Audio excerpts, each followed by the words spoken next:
بسم اللہ الرحمن الرحیم۔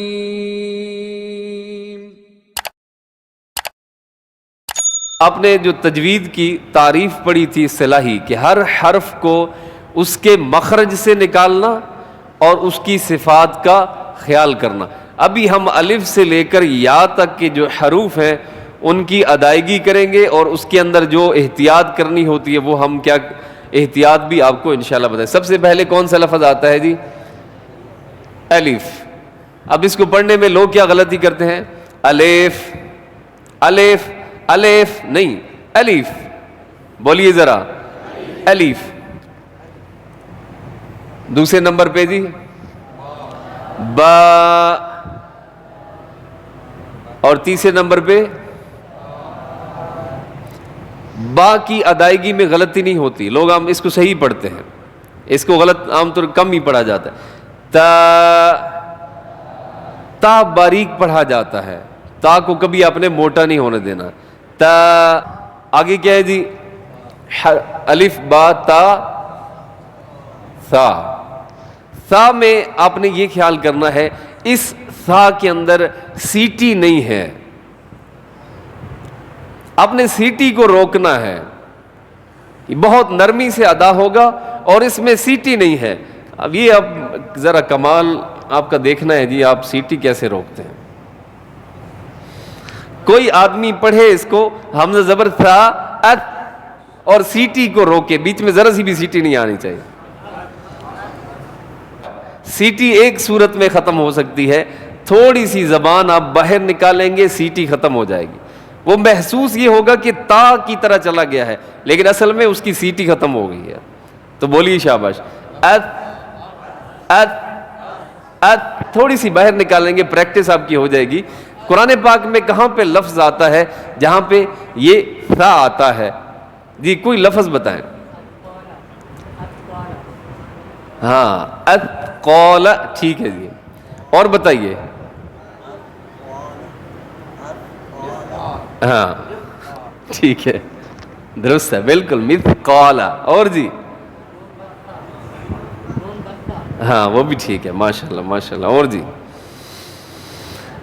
تو یہ تھا، اس کی کیا ہے جی وقت پھر زیادہ ہو جائے گا، اس میں کیا ہے سیٹی نہیں ہے، آپ نے نرمی سے پڑھنا ہے، موٹا نہیں کرنا، اور سیٹی اس میں سے بالکل آپ نے ختم کر دینی ہے۔ جیم، جیم کے یہ اس کے اندر ایک اور صفت بھی ہے، جیم کے اندر کون سی صفت ہے؟ ایک تو بتائیے گا، کل ہم نے پڑھا تھا قلقلہ کیا جاتا ہے، موٹا بھی ہوتا ہے کہ نہیں ہوتا؟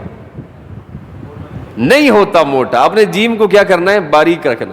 اب جیم کا مخرج ذرا دیکھ لیں جی، جیم حمزہ زبر جیم اج، اب میں اس کو ایک دفعہ قلقلہ نہیں کرتا کیونکہ میں نے مخرج پکڑنا ہے۔ مخرج کیا ہے؟ حمزہ زبر جیم اج، زبان کا بیچ اوپر کے تالو سے ملصق مل جاتا ہے، اج اج اج اج، ٹھیک ہے جی۔ جیم کے بعد ہا، یہ تھوڑا سا ہے جی، جیم میں غلطی نہیں ہوتی کیونکہ جیم کی طرح کا اور حرف کوئی نہیں ہے، یہ اکیلا ہے۔ ہا، ہا کے اندر ہم نے کوشش کرنی ہے کہ ہا ٹھیک ہو جائے۔ ہماری بہت ساری غلطیاں جو ہوتی ہیں، بڑے بڑے علماء جو ہیں وہ اس کے اندر غلطیاں کرتے ہیں۔ اس ہا میں اب لکھا ہوا کیا ہے؟ الحمدللہ، اور کیا کر رہے ہوتے ہیں؟ الحمدللہ الحمدللہ، صحیح پریشر پہ لوگوں، الحمدللہ ہا۔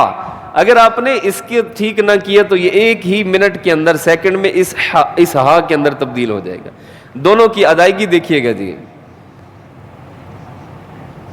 ایک ہے اح اور دوسرا ہے اہ۔ یہ ہا آسان ہے، نیچے والا، یہ تو آدمی جب ہنستا ہے تو یہ ہا نکل جاتا ہے، ٹھیک ہے جی، لیکن اس ہا میں آپ نے کوشش کرنی ہے کہ دوسرے ہا سے کیا ہو جائے؟ فرق ہو جائے۔ بولیے گا ذرا، اح اح اح، اور دوسرا ہے اہ اہ، یہ سینے سے، ہا ایک حلق سے اور دوسرا ہا سینے سے، اہ، اور ایک اح۔ جی اب آپ کا چھوٹا سا امتحان ہے جی، پہلے آپ نے اس کو ادا کرنا ہے پھر اس کو ادا کرنا ہے، کون ادا کریں گے؟ ایسے ادا کرنا ہے کہ اب باقی ساتھی کہیں جی فرق ہو گیا جی دونوں میں. دوسرا پہلے والا ٹھیک ہے. اور نہیں فرق نہیں ہوا, ساری کوشش یہ تھی ہو رہی. جاوید بھائی اور ہاں چلے کچھ نہ کچھ فرق ہو گیا جی. حدیث میں آتا ہے نا جو آدمی اٹک اٹک کے پڑھتا ہے اس کو اللہ تعالیٰ ڈبل ثواب دیتا ہے جی. اسی طرح جو آدمی ذرا مشکل سے جتنی مشکل سے پڑھے گا تو اللہ تعالیٰ بڑا بھائی کوشش تو کر رہا ہے نا, کوشش ہی انسان کے لیے سلیل انسان الا ما سعی, انسان کے لیے صرف کوشش ہی ہے. اور جیم ہا آگے کون سا ہے؟ خا کی ایک صفت آپ نے پڑھی تھی جی. خا کی ایک صفت کیا ہے؟ موٹا پڑھا جاتا ہے. اس کا مخرج کیا ہے؟ اب بولیے گا باریک نہیں کرنا. ہمارے ہاں لوگ کیا کرتے ہیں ہا کو بھی خا لے جاتے ہیں. الحمدللہ الحمدللہ, یہ غلط ہے. ہا الگ ہے, ہاں الگ ہے, خا الگ ہے.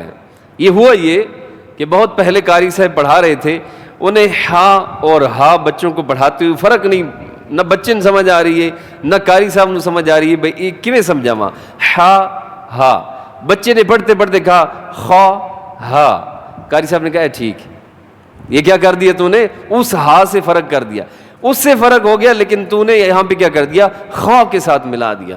تو یہ خیال کرے دی.